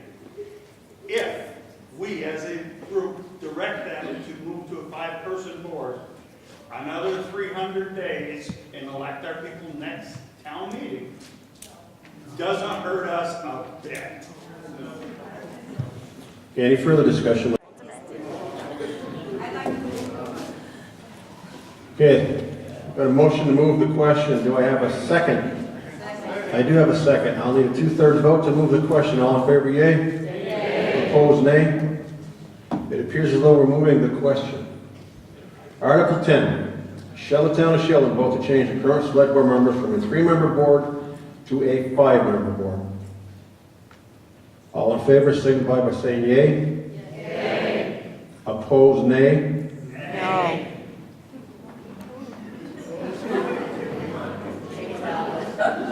Will someone please make that motion? Please stand up, Martha. Paper ballot. Paper ballot. I need 6 people to join along with Martha for a paper ballot. 1, 2, 3, 4, 5, 6. Okay, we'll be voting on this by ballot. Yes, if you want a 5-member board. No, if you do not. Yes is 5. Where's that lunch? Just a second, folks. I gotta get All right. Thank you very much, Mr. Moderator. And for those of you here, I promise that I'll be brief. And thank you for the opportunity to come and address the crowd at this quite spirited town meeting.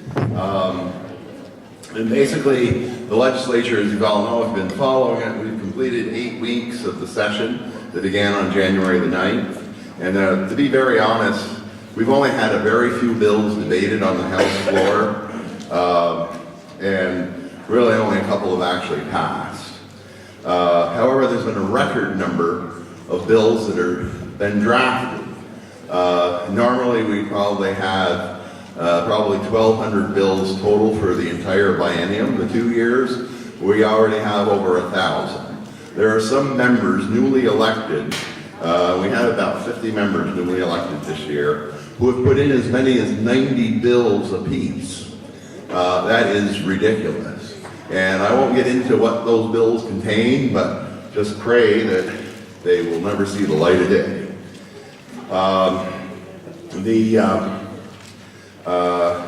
The Governor Scott was inaugurated, of course, for his second 2-year term. He is going to be dealing with a supermajority. If he vetoes a bill, the opposition can override his veto. So several bills that were vetoed last year, including raising the minimum wage, as well as the paid family leave bill, are up again, and they're making their way through the legislature. The $15 per hour minimum wage has passed the Senate, and the governor has proposed the family leave go to a private insurance company. We partner with New Hampshire, and that's actually the better route to go, because the state in their bill has never hired an actuary. They don't know how much that's going to cost. And so that upwards of maybe $100 million. And there's some people who say that it'll probably run out of money. So let the insurance companies who are used to doing this stuff take care of it. It's been in the news a lot. Certainly here in Sheldon is Act 46, the school mergers. We had 2 bills that were introduced. Bill H39 was introduced by Heidi Sherman of Stowe that sought to extend the deadlines from July 1, 2019 to July 1, 2020. That failed, however, through a series of amendments. The bill that did pass now has a series of several scenarios that would extend the deadline, and up until yesterday, there was a suit pending, or there is a suit pending in Franklin County Superior Court in St. Albans, but there was a motion in that suit to have an injunction to stop the mergers while the suit is being taken care of. That motion failed. The judge did not sign the order to do an injunction. However, that does not dismiss the lawsuit. That's still going to go. But the mergers are going to go through as planned, or possibly the House bill with the 4 or 5 different scenarios left the House and is sitting in the Senate. And our understanding is the Senate was waiting to see possibly what the judge was going to do. But they're not, the Senate President Pro Tem isn't too hep on the staggered out over the months. So we're here. We never really know what the Senate is thinking, or even if they do, so they will just have to take that what it be. Now, I sit on the House Transportation Committee, and certainly a subject that's near and dear to everyone's heart is trying to increase state aid to local highways. Last year we did appropriate $1 million extra, and in the budget recommend that amount is being taken away this year, so we're working on trying to get that done. When we return from break next week, we're going to have to deal with that and try to keep it in there. There is a great emphasis this year in legislation throughout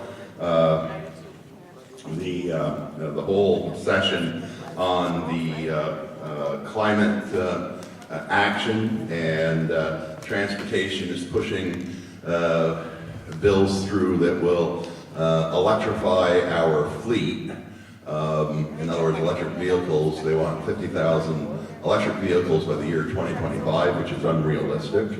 And there is the DW settlement money that the governor had recommended 1.5 million of that be set aside and go to incentives. The committee, on a 6-4 vote, voted to increase that to $4.5 million. There is not $4.5 million in that fund, so I'm not sure exactly what's going to happen there. But that all goes to appropriations, and they'll settle it out. Anyways, you've had better, more important things to do than listen to me talk all afternoon. You all know how to get hold of me. I'm on the legislative website with my contact information, and feel free to give a call or send an email, whatever. I'm more than happy to try to help you, and I know, I don't know if Mary is still here. I don't see her. I owe her, I need to talk to her about an issue she raised with me a couple of weeks ago, so I'll catch her this week. Thank you. Representative Demers.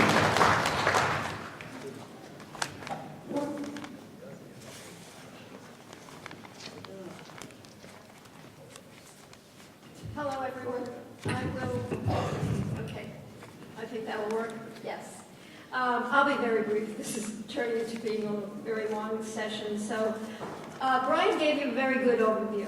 So I will just fill you in on things that are happening in my committee. Now, last session I was on Human Services, and I was reassigned this biennium to General, Housing, and Military Affairs. So those are the issues that we've been dealing with. Weatherization is still a big concern, especially weatherization availability for our lower income folks. So we are dealing with issues surrounding that. In general, housing, in terms of landlord-tenant issues that have been brought up, in terms of discrimination, and also in terms of, we had a bill actually that was had created by, oh now I can't find it, Brian Savage actually had some legislation drawn which dealt with antennas and things of that nature. People move into housing and they want to get cable, and the landlord says, okay, you can have cable, and then the cable is put in areas that is oftentimes specifically stated against. The landlord says, no, you can't put it on the side of the house, you can't put it here, you can't put it there.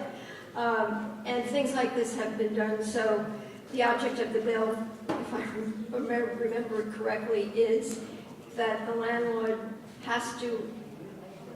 there has to be written permission given by the landlord to put an antenna in the specific place that it's being looked at. So it's not in any way a landlord refusing a tenant at all, but just protection of their own property. So, so in the additional areas of housing,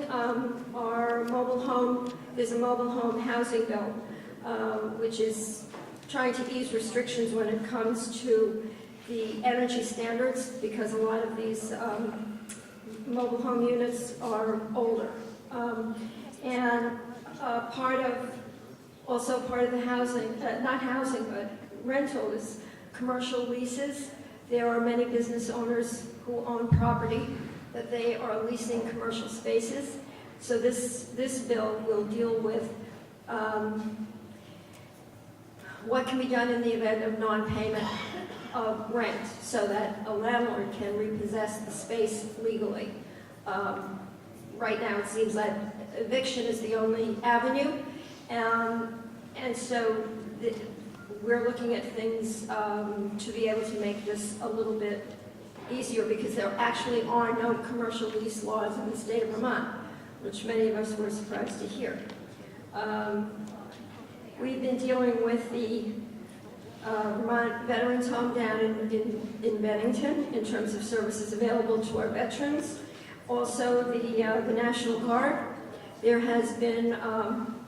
is a move by many people wanting to see that the Adjutant General is no longer comes from the legislature in terms of an election, but rather allowing the governor to do an appointment, which to a lot of folks seems reasonable, because the adjutant is the one who reports to the governor, not to the legislature. That has been a problem in the past in terms of oversight, because the legislature really doesn't have input. We get oversight in terms of reports being given to us, but in terms of any action to be taken, we cannot. And so it's a kind of a neither fish nor fowl situation. So we're looking at it to see what we can do to rectify it. And family and medical leave bill that Brian was referring to, that came out of our committee. We actually did pass, it's bill number H107.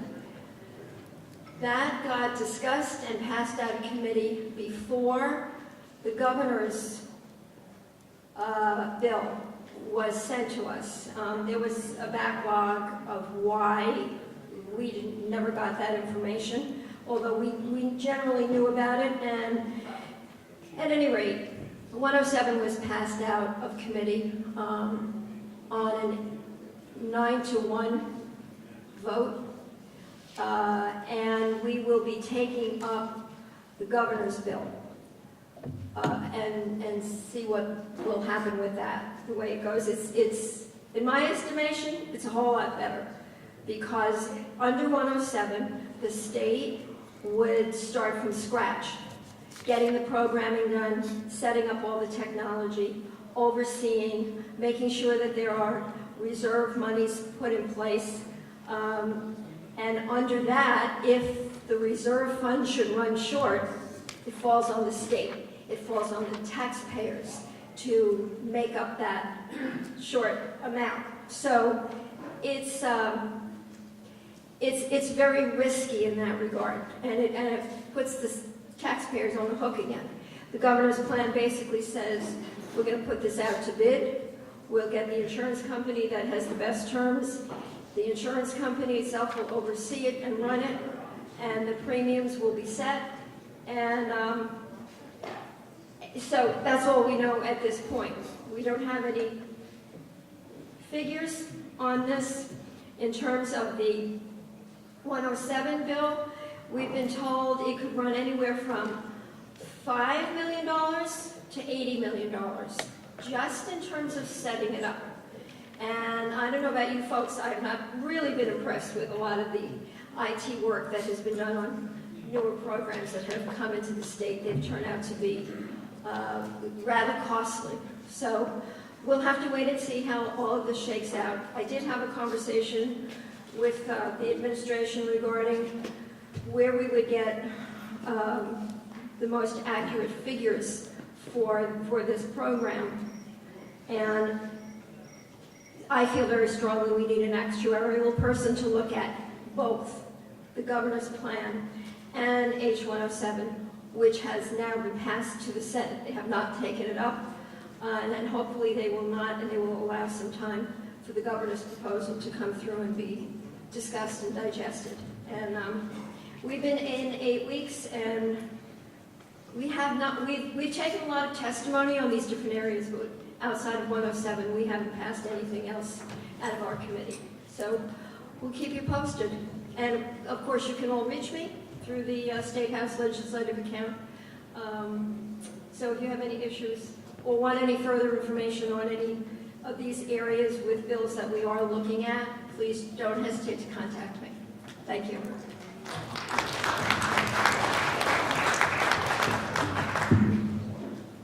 Thank you, Representative Gamache and Savage. If I could, before I read the results, could I have the school board come up and have a seat here, if you would, please?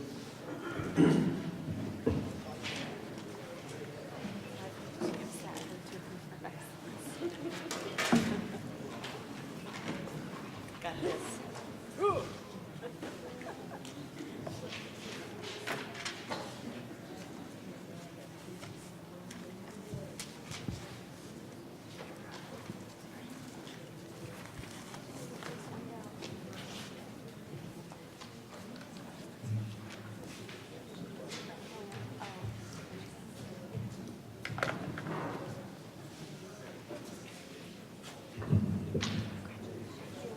Alrighty, the votes are in, the tally's in.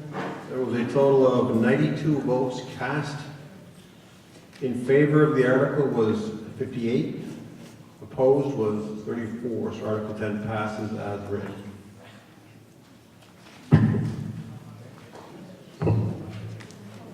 At this point in time, if there's no objections, we're going to recess from the town meeting and enter directly into the school meeting. Articles are 1, to elect a moderator, 2, to act upon reports of school directors and treasurers, and 3, to transact any other business thought proper when met. I did that again. Article 1, to elect a moderator. I'll take nominations from the floor. Aye. Robert Norris has been nominated as moderator from the floor. Any other nominations? Are there any other nominations? Seeing none of the opposition, I'll ask the clerk to cast one ballot for Robert Norris. Thank you. Article 2, to act upon the reports of school directors and treasurer.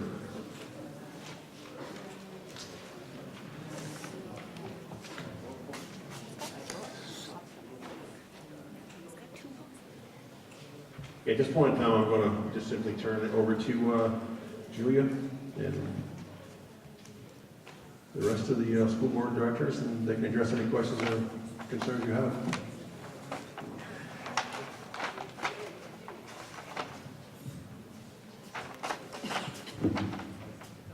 Hi, everybody. So, as Bob said, we don't have business to transact necessarily today, but we did want to provide updates on sort of our big items, which would be Act 46 and the bond vote that's happening currently. So we have developed a bond that's been in the process since 2016. At which point a facilities assessment was done to determine what issues or items needed to be addressed at the school. We use that facilities assessment to move to from a phase 2 with Cross Consulting, where they came in and helped us develop a list of priorities. From that list, we've identified the most pressing items for the school. So they include upgrades to the locker rooms, bathrooms, both in the gym and then in the front hallway here. We need to bring those into ADA compliance. We need a new fire alarm system, upgrades to the electrical switch gears. We're looking at, if anybody's voted today, they've noticed the crack down the gym floor. So that needs to be addressed. It's possible that the concrete under the floor is also cracked. So we'd be looking at replacing the gym floor, updating the siding, windows, and exterior doors to make the school more efficient. And with that is asbestos abatement of the gym floor and also the entryway here. We're looking for a security system upgrade, some roof repairs, and then also possibly some parking lot repairs. The scope of that sort of depends on whether the town is willing to move the road, Poor Farm Road. And so that's sort of something we've been talking with the town about. It seems like we can come to some sort of agreement in order to make the parking lot and the traffic flow out there safer. So that's the bond that we've proposed and that we're voting on today. I'd welcome any questions on that.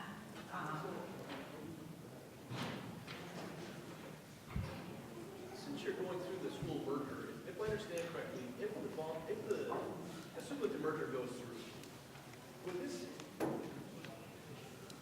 if you had delayed the bond book until after the merger went through, would the bond then be paid by all of the schools in that district, or would it still be paid for only by the Sheldon residents? So that's a good question. So we are working on sort of dual tracks. Right now, we've been ordered by the state to merge with Berkshire, Bakersfield, and Montgomery. And so we have to work in the understanding that that's going to happen July 1st. We've also signed on to litigation, which was discussed earlier, in the hopes to delay that, because what is being asked of us is not only to merge with those schools, but also move supervisory unions, which is a big undertaking. And it's a lot to do before July 1st. And so if the bond passes this year, beginning July 1st, the new district, which would be Berkshire, Bakersfield, Montgomery, and Sheldon, will assume the debts of all 4 of those schools. So the bond would be assumed by the new district. If we were to delay a year, that bond would have to be developed by that new school board. So as we exist currently with the 3-member board for Sheldon, after July 1st, if nothing happens with litigation, if there's no injunction or delay, then our board for Sheldon will no longer exist, and it will be a board made up of representatives from Berkshire, Bakersfield, Montgomery, and Sheldon. So they'll be charged with developing, if this bond didn't pass or we chose not to do it this year, they would have to develop a plan to address the issues at the school. So that may involve a bond, that may be some other, that's sort of up to them. How many people would be on the new board? So there's 2 members from each town, and they're voted at large. So there will be 2 Sheldon seats, which will be voted on by all 4 towns. Any other questions? And certainly if you have questions about Act 46, the 2 issues at this point are very intertwined because there are a lot of implications. If we do the road, I mean, the town needs to transfer some land. The school needs to transfer from land to the town, transfer from land to the school. I think I'm assuming we're off town property because we moved the road off school property. I think it depends on what the town decides to do with the road. I think it's possible that we would have to move some property between the town and the school. But it's up to the town to decide what avenue they'd like to take. There are a couple different ideas on the table. We have a design from Cross, which sort of makes it a straighter road. But there, it's sort of up to the select board to decide to what extent they'd like to, if at all. When there's school events, where would the parking be for parents?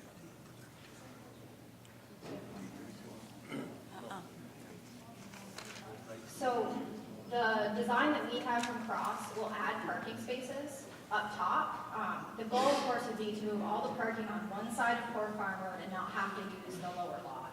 But that would involve making Poor Farm Road straight, which is a large cost. And so that's something the select board will have to decide. The plan that we have doesn't make it straight. It still is curved, and there will still be a parking lot below. However, it will add spots up top. It'll also make designated bus lanes, because if you've been here in the morning during drop-off, it's sort of chaotic. And there is definitely safety concerns with kids and parents, moving throughout the parking lot, and buses and cars sort of all over the place. So it's our goal to make it as safe as possible. We, of course, can only do what we can for the parking lot, and so we'll be working with the town to address that.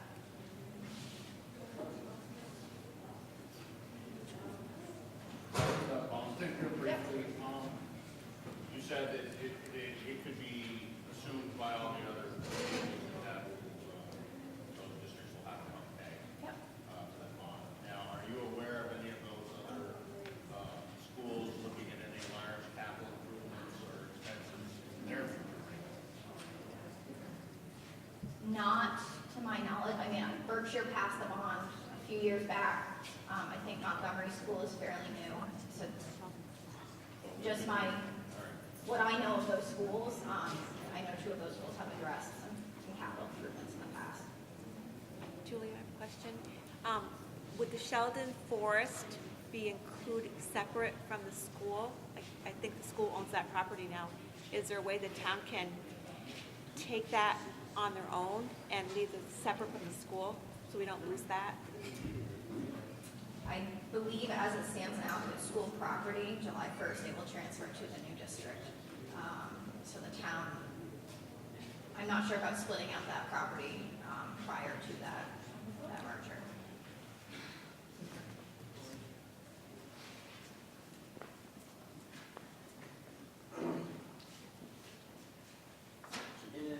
I don't know if this is an issue in regards to holding public events like this year.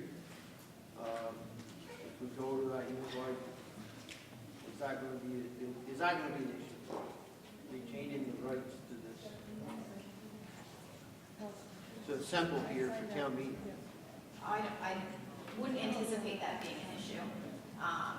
So the new district will have its own warrant meeting to vote on the budget. It'll be Australian ballot for the school, and so it'll be split out. So there won't necessarily be a school portion at town meeting. It will just be the town, and the school budget will be voted on at a different time. Right, but for the town to hold town meeting in this building is not an issue. I wouldn't anticipate it. I think it needs to be put into the contract and do the new district that the town has used this building. I think it has to be written in there somewhere. So that might be something you might want to check on. So there are articles of agreement that are existing within that district, and this is sort of the other caveat to this situation is we are joining an existing district, so we will assume the articles of agreement or the ways that they've decided to operate, we will assume those. You may have heard in other districts, Highgate, Swanton, and Franklin have to create their own because they're a new district. And unfortunately, we don't have that luxury because we are joining an existing district. So I'm sure you've heard, but we have signed on to that litigation, and it was our belief that moving Sheldon into a new supervisory union has the potential to be particularly disruptive to our supervisory union staff. So like our special educators, speech and language pathologists, those are all district level staff. And so we have a lot of services that are concentrated at the supervisory union. And now those services will have to move to a new supervisory union. We didn't feel that we had been given a good explanation for why that was appropriate for Sheldon, other than it would create what they call a preferred structure of Highgate, Franklin, and Swanton. And so that, I think, is important for people to understand that that's why we chose to sign on to this litigation, because we don't feel that it's necessarily in our best interest.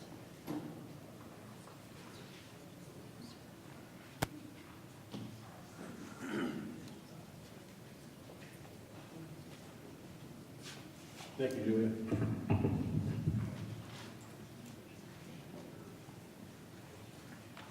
No further questions, I take it?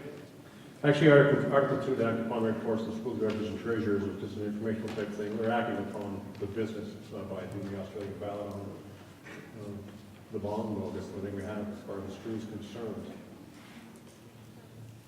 Article 3 is to transact any other business thought proper when met. Brian's must be recognized back there.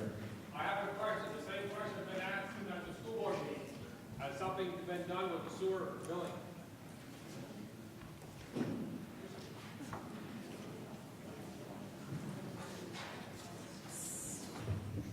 So as we've discussed at the school board meetings, we approached the town to look at metering the sewer. Brian had come with a concern that our water was metered, however, the sewer was a fee. So we did go to the select board, and we have heard from them that there's currently a water district study being conducted to determine what the sewer rate would be if it were to be metered.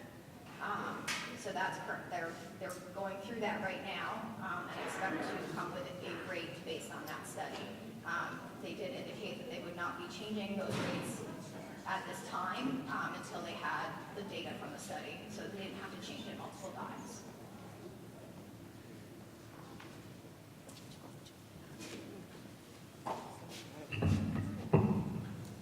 Thank you. Any further questions? I'd like to thank our three directors or school board, what they've done over the past year and years here. Obviously, it's going to be changing. I don't know what is in the plan for any particular member of the board, but I'm sure I'd take this opportunity to thank him and all of he's done for the town of Sheldon.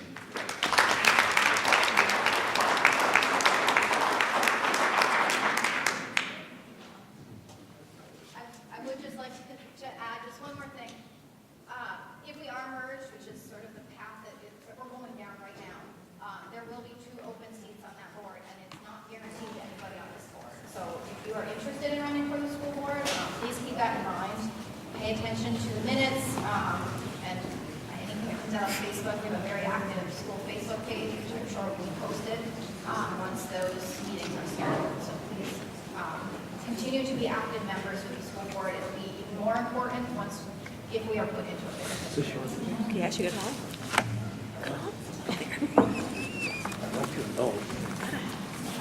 Thank you. Anything further on the school? Act 46, anything along those lines there? Thank you. At this point in time, we will recess from the school meeting and enter back into the town meeting to address Article 11, to transact any other business thought proper when met. Brian is standing up again. I'll just ask the same question. Okay, the sewer billing here, what is has to be done? That'll be addressed to our select board. Sewer, billing, Right. If the school gets paid their own charges around the sewer, that will pay. well, in the coming year, we're going to work on sewer rates because they haven't been increased lately, so they're not going to go down. Now, whether we go to a rated, base that rate off the meters or not, I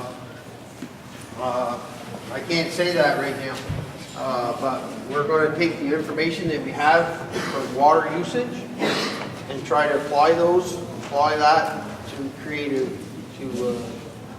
where we can. There's not sewer rates, the sewer system operates in here. So we'll be analyzing that data, and Forster and Aldridge right now, I think, are working on that. The engineers that are doing some work at the sewer plant right now. I think that we're going to have information regarding rates this coming year. And what it does to this school, I don't know. Preliminary information, Brian, that I've gotten is that the school's getting a good deal right now. Not as good a deal as some other ones. Well, that's the preliminary information I've gotten. It's been a good deal for the school. So, and that's like from an engineering company that does water and sewer plants all over the state. So but I haven't seen final information on that. So, but we're going to get into that can of worms, if you will. It's trying to correlate the water usage with sewer. Yes. But there's some of them that have sewer, but they don't have water. Wait a minute. What did you say? There's some of them that have sewer, but we don't supply no water. Well, we'll have a special rate for them, I guess. Because that won't, perhaps their rate won't change. That's very, that's very good. And how we come in when the employees get their license? Well, that's a good question. Not very well. Was that a term of employment? What's that? Was that a term of employment? That's correct.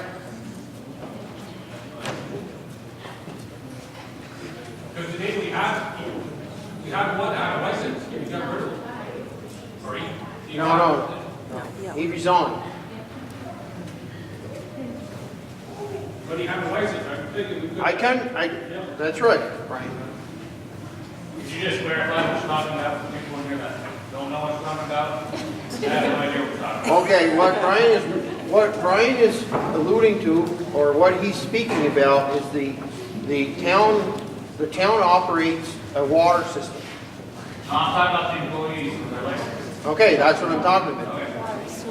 We're operating a water plant, a water system, and we also operate a sewer plant. Right now, currently, the operator of the water and sewer department, who has a license, is Hubert Spalding. Okay. The employee, we had another employee there that had obtained his water or his sewer license and was working on his water as well. He perhaps had it, but he resigned. And we have currently the operator is Hubert. We're trying to, we've sent our employees that we have to classes to try to get them to attain licenses to operate these facilities. That's the discussion.